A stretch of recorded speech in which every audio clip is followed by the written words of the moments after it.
이준석 국민의힘 대표가 지금 직무가 정지돼 있죠. 이 대표가 띄운 것으로 알려져 있는 국민의힘 혁신위원회는 어떻게 되는 것일까요? 네, 어제 권성동 당대표 직무대행이 혁신위에 직접 또 힘을 싣기도 했는데요.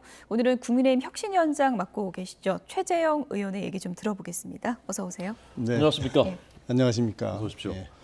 시청자 여러분들 다 아시겠지만 판사 출신이시고 예. 감사원장 지내셨고 작년 대선 경선에도 참여하셨었고 지금은 서울 종로구의 국회의원이시고 혁신위원장 되셨습니다. 자, 우선 이준석 대표의 징계, 당원권 정지 6개월 어떻게 보셨습니까? 이 대표에 대한 윤리 징계에 대해서는 의견이 참 여러 가지로 갈립니다. 예. 이걸 어떻게 보느냐 시각이 갈리는데요. 저는 한 가지 아쉬운 거는 이 징계 절차가 지금 경찰 수사가 이미 개시된 상태인데 경찰 수사가 어느 정도 좀 결론이 난 후에 이 징계 절차가 진행됐으면 지금과 같은 당내 혼란은 좀 막을 수 있지 않았을까 하는 그런 아쉬움은 가지고 있습니다. 네. 예. 그런데 왜 그렇게 서둘렀다고 보셨습니까? 그 내용을 제가 자세히 할 수는 없겠습니다만은 이준석 대표를 둘러싼 그 시각이 워낙 첨예하게 좀 갈라져 있는 것 같습니다. 그래서 네네. 이 대표의 어떤 역할에 대해서 굉장히 긍정적으로 보시는 분들은 징계를 서두른 거에 대해서 부정적인 생각을 가지고 계시고 이 대표의 그동안의 여러 가지 당대표로서의 언행이나 이런 것에 대해서 좀 부적절하다고 생각하시는 분들은 서둘러야 되겠다는 생각을 가지고 계신 것 같습니다. 예, 이준석 대표랑 혹시 징계 결정 이후에 전화 통화는 하신 적 징계 있으신가요? 결정 이후에는 제가 직접 통화하거나 대화한 사실은 없습니다. 조만간은 예, 굉장히 어려운 시기를 겪고 있으니까요. 그래도 제가 연락하든지 만나든지 해야 되겠죠. 개인적으로는 어떤 좀 조언이나 이런 말을 하고 싶으세요? 전화하시게 된다면.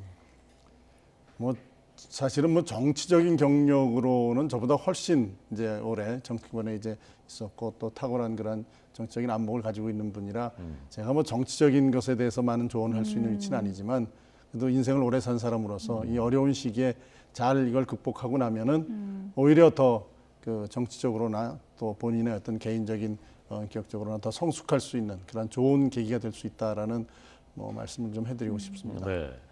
이준석 대표가 지방선거 끝나자마자 혁신위원회를 띄우고 위원장님을 이제 영입을 하니까 가까운 사이인 것으로 알고 있는 사람들도 많거든요. 평소에 좀 그전엔 자주 통화 좀 하셨습니까?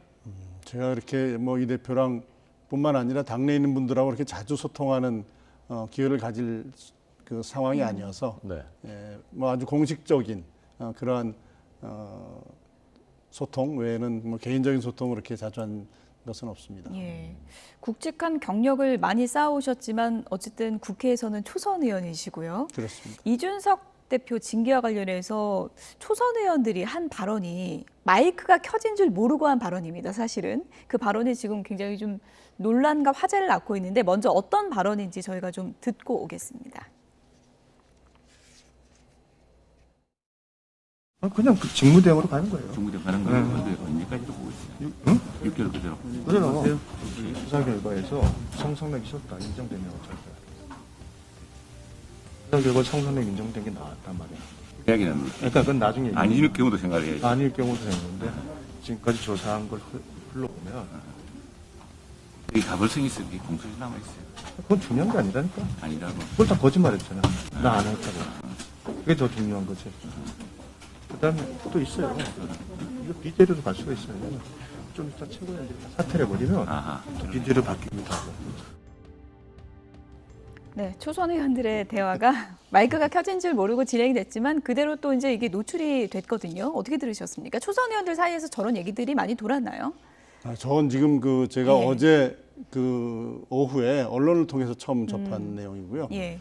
아마 지금 윤리위에서 성접대 여부에 관해서는 판단을 안 한다고 딱 이렇게 못을 박았기 때문에 그것이 경찰 수사에 따라서 인정되느냐 안 되느냐에 따라서 어떻게 될 것이냐에 대한 서로 다른 견해를 이야기한 것 같습니다. 네. 네. 그 중에서도 이제 유상범 의원의 말을 들어보면 뭔가 좀 더 이걸 좀 징계해야 되는 것 아니냐 이제 그런 기류가 좀 느껴지고 그래서 일각에서는 이른바 윤핵관, 뭐 윤핵관 전체인지 일부인지 모르겠습니다만 윤핵관들이 전부터 좀 기획한 것이 아니냐 이게 이준석 대표 징계를 그런 그 역학구도가 이번에 영향을 미쳤던 것은 사실이라고 보시는지 어떠신지요? 제가 뭐 기획 여부에 대해서 확인할 수는 없는 위치입니다. 그러나 만일 그걸 기획해서 했다라고 하면은 그거는 저는 적절치 않다고 생각합니다. 예.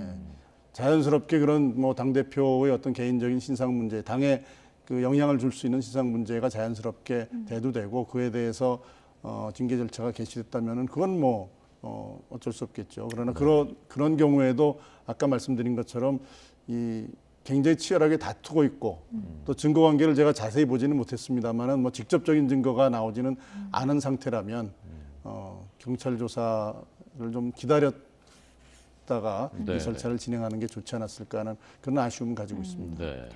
일단 지금 당은 권성동 직무대행으로 가기로 이제 결정이 된 거고요.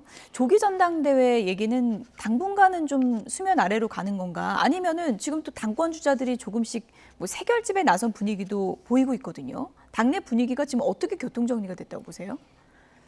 일단 그 권성동 원내대표의 당대표 직무 대행 체제 예. 이거는 현재의 당원 당규에 따라서 지금의 불안정한 상태를 수습할 수 있는 합리적인 선택이었다고 저는 생각합니다. 그래서 당분간은 권성동 그 원내대표의 당대표 직무대행 체제로 갈 것이라고 생각되고요. 예. 그런데 이제 뭐 이준석 대표의 이 징계 절차, 징계 결과에 대한 그 반응 여기에 따라서 뭐 새로운 변수가 생길 수 있다고 봅니다. 예를 들어 어떤 변수가 뭐 사퇴를 있을까요? 한다거나 예. 아니면은 굉장히 이 치열하게 다퉈서 이 당내 어떤 굉장히 더 어려운 상황이 생긴다거나 여러 가지 변수가 생길 수 있겠죠. 네.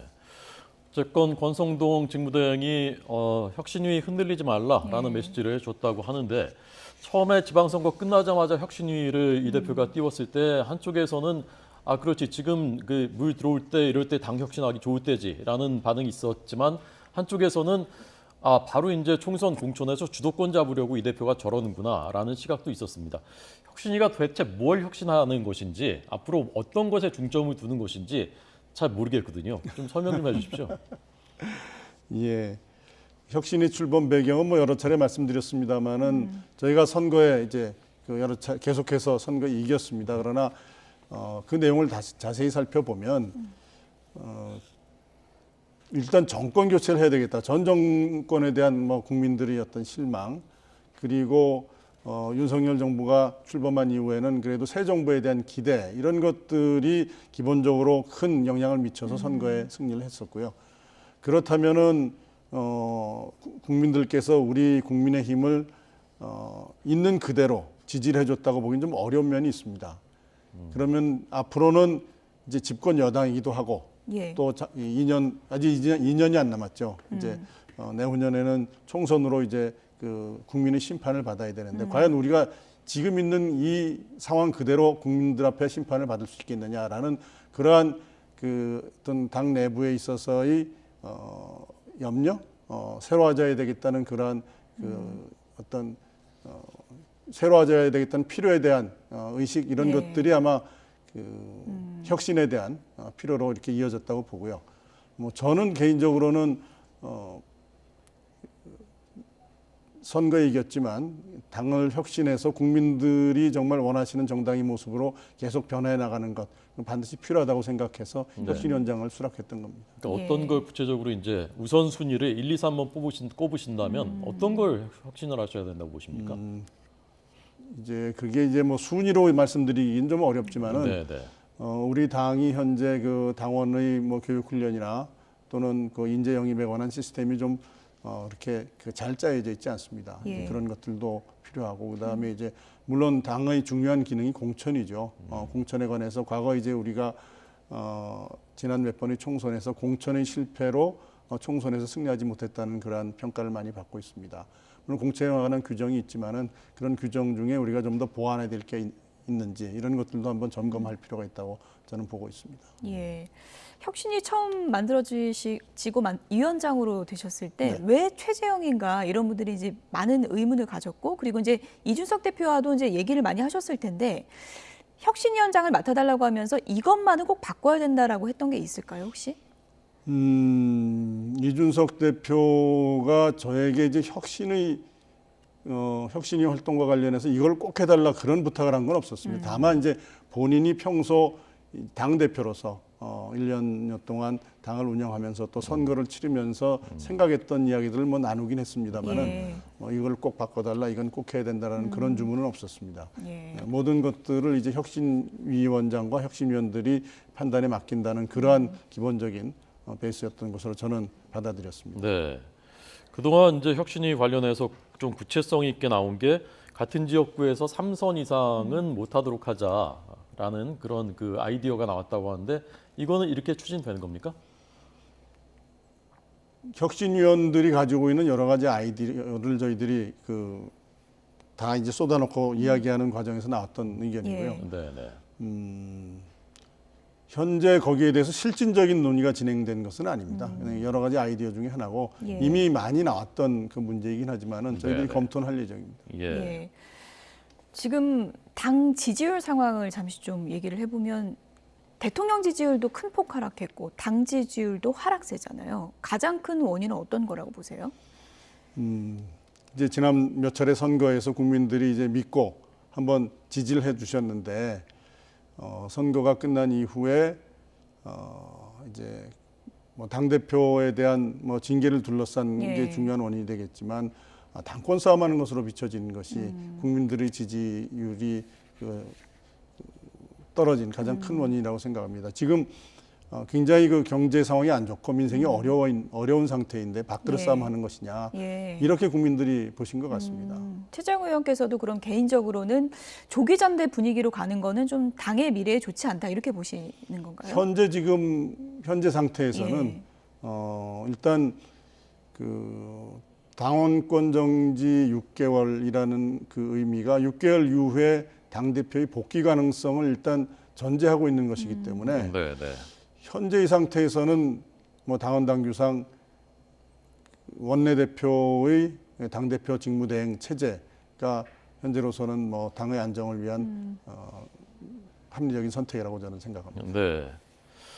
최 위원장님은 이제 고등학교 때 친구와 같이 이제 등교하신 것 비롯해서 굉장히 미담이 많은 분이고 정치권에 입문하신 지는 사실은 이제 1년 정도밖에 아직 안 된 거죠. 그렇습니다. 그동안 이제 쓴맛도 보셨고 대선 경선 나가셨다가 예. 지금 또 이제 혁신위원장 맡으셨고 국회에 입성하신 지 얼마 안 됐고 해보시니까 어떤 것 같습니까? 정치라는 게 어떻게 느껴지시던가요? 제가 이제 한 40여 년 이제 법관과 감사원장으로 공직에 몸담고 나와 보니까 정치가 굉장히 좀 낯설긴 합니다. 네. 낯설긴 하는데 일단 제가 국민들하고 좀 더 직접적으로 접하면서 국민들의 목소리를 가까이서 듣고 또 국민들을 위해서 그저 저에게 오는 사건들 처리하는 것이 아니라 예. 적극적으로 나서서 이제 국민들의 목소리를 대변해 줄 수 있고 또 뭔가 고쳐 나갈 수 있는 만들어 나갈 수 있는 그런 예. 직업이라는 점에서는 매력은 있는 것 같습니다. 네, 네. 감사원장 하실 때는 어떠세요? 어떤 게 더 어려우세요? 아직은 정치가 좀 어렵죠. 네. 이제 1년밖에 안 됐습니다. 네. 지역구는 서울 종로시고 네. 얼마 전 보니까 노무현 전 대통령 사위 곽상원 씨가 다음 총선에 여기 출마하겠다라고 선언했다는데 종로에서는 좀 주민들 많이 만나고 계십니까? 열심히 뛰고 계십니까? 네, 시간 나는 대로 주민들 접촉하려고 노력은 하고 있습니다만은 요즘 당에서 제가 좀 맡겨진 일 때문에 네. 이 시간을 생각만큼 많이 내지는 못하고 있습니다만 시간 나는 대로 주민들하고 접촉하려고 노력하고 있습니다. 그 곽상원 씨 출마에 대해서 어떻게 생각하셨습니까? 아마 노무현 대통령이 과거에 이제 종로에서 당선되셨던 네, 그런 것도 네, 있고 또 종로 지역이 오랫동안 이제 민주당에서 국회의원을 배출했던 곳이어서 누가 나와도 종로 지역은 만만치 않은 것입니다. 예. 예. 초선 의원 모임에 계신 모습이 워낙에 이제 경력이 많으시다 보니까 보는 사람들은 좀 낯설기도 한데 그 의원들 사이에서는 어떻게 보십니까? 국민의힘 초선 의원들 중에서 연배가 가장 높으신 건가요? 어떻습니까? 글쎄 나이로는 좀 많은 편이지만 제가 예. 제일 많은지는 잘 모르겠습니다만 네. 일단 좀 높은 편이죠. 예. 네, 네. 그 같은 초선 의원들이 뭐라고 부르나요? 뭐 의원님이라고 부르나요? 어떻게 하나요? 뭐 처음에는 이제 제가 감사원장을 했기 때문에 원장님이라고 부르시는 분들이 많다가 이제는 네. 점점 의원이라고 부르는 분들이 더 많아지고 있습니다. 네. 원장님은 지금 이제 혁신위원장님이고 그 전에 감사원장님 하실 때 문재인 정부 때였고요. 그 당시 일어났었던 일 중에 지금 전국에 이제 제일 첨예한 쟁점, 이 서해 공무원 피격 사건, 그 다음에 강제 북송에 대한 논쟁. 그래서 이제 사진이 공개되지 않았습니까? 네. 어제 통일부가 그 사진을 공개했고 정의용 당시 청와대 안보실장이 했었던 귀순의 진정성이 없다라고 말했었던 것과는 상당히 배치되는 듯한 모습이거든요. 어떻게 해석하셨습니까?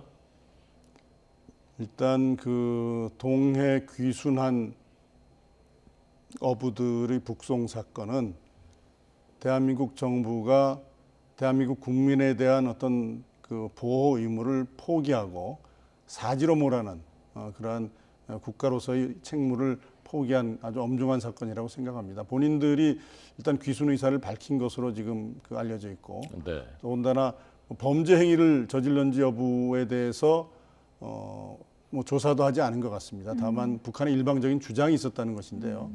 그걸 가지고 우리가 범죄 행위가 있었다는 이유로 북송했다는 것은 뭐 있을 수 없는 일이고 당시 더군다나 이제 김정은 위원장의 그 부산에 있었던 에이펙 하여튼 그저 무슨 회담에 네. 참석하는 것을 계기로 남북 관계의 어떤 개선을 위해서 국가가 지켜야 될 국민에 대한 보호 의무를 포기한 것 아닌가라는 그런 예. 생각을 가지고 있습니다. 지금, 굉장히 엄중한 예. 상황이죠. 사진이 나오고 있지만 이제 군사분계선을 이제 넘지 않으려고 막 저항을 하는 그런 모습들이 이제 고스란히 담겨 있는 사진이었는데 태영호 의원 같은 경우에는 국정조사까지 해야 된다. 이것을 실체를 밝혀야 된다. 이렇게 이제 주장을 하더라고요. 어떻게 보십니까? 뭐 당연히 하여튼 뭐 진상을 낱낱이 밝혀서 책임자들에 대해서는 엄중한 책임을 물어야 됩니다. 네. 그 당시 이제 관계돼 있었던 곳이 국가안보실도 네. 있고 이제 통일부도 있었을 것이고 국방부도 있었을 것이고 당시 감사원장으로 재직하실 당시에는 저 문제에 대해서 뭐 들으시거나 아니면 뭔가 이제 뭐 감사에 대한 요청이 있거나 그랬던 것은 없습니까? 정부의 공식 발표에는 뭐 저희가 뭐 따로 가지고 있었던 정보는 없었습니다. 네. 자, 이 서해 공무원 그 피격 사건에 대해서는 어떤 입장이십니까? 그 사건도 지금 뭐 실체에 대한 진실 공방이 이어지고 있습니다. 예.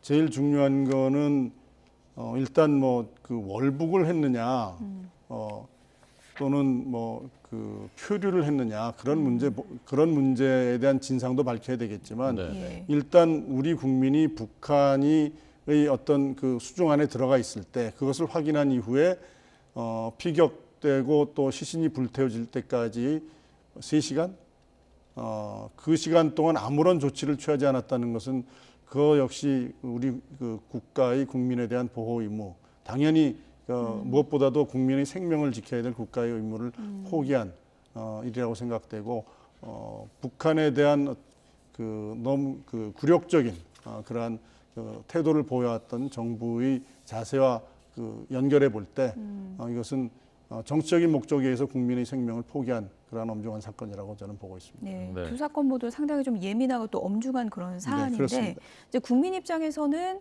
이런 사안에 대해서 본래 발표가 나왔던 것이 몇 년 후에 또 다른 정황과 또 다른 사실들이 지금 나오고 있는 그런 상황이잖아요. 네. 이런 일이 좀 반복되는 상황에 대해서 어떻게 보십니까? 국민들이 보시기에 좀 혼란스러우실 수 있겠는데요. 정치적 목적에 의해서 국가가 지켜야 될 기본적인 책무를 포기하는 일은 없어야 되겠습니다. 네. 아까 당내에서 뭐 이준석 대표를 포함해서 이렇게 활발하게 소통을 잘 많이 하고 있지는 않다라고 말씀하셨는데 끝으로 작년에 대선 도전도 뭐 하셨었던 분이고 예. 앞으로 또 그런 꿈을 꾸시는 것인지 그리고 당대표 선거도 뭐 욕심을 내실 만한 그런 중량이신데 당원들하고 소통을 잘 안 하신다고 하니까 기회가 많지 않았다는 것이고요. 네, 어떻게 하실 생각인지 좀 듣겠습니다. 계획을. 이제 뭐 당원들이나 또 여러 의원들하고 뭐 계속 소통을 해야죠. 예, 그건 뭐 정치인으로서 당연히 해야 될 일이라고 생각을 하고 있고요. 네. 당내에서 제가 어떤 일을 역할을 해야 될 것인가에 대해서는 일단은 당에서 뭐 어떤 뭐 직을 맡는다는가 이런 것보다는 예. 제가 할 수 있는 것은 의정 활동하는 데 있어서 그래도 좀 그 모범이 될 수 있는 의정 활동은 저렇게 하는 것이구나라는 것들을 보여드리는 게 중요하다고 저는 생각합니다. 네. 자신 있으십니까? 국회의원으로서 잘 할 것 같다는 느낌이 드십니까? 처음 하는 일이지만 열심히 노력해 보겠습니다. 네. 네. 지금까지 국민의힘 혁신위원장을 맡고 있는 최재형 의원과 얘기 나눠봤습니다. 고맙습니다. 감사합니다. 네, 감사합니다.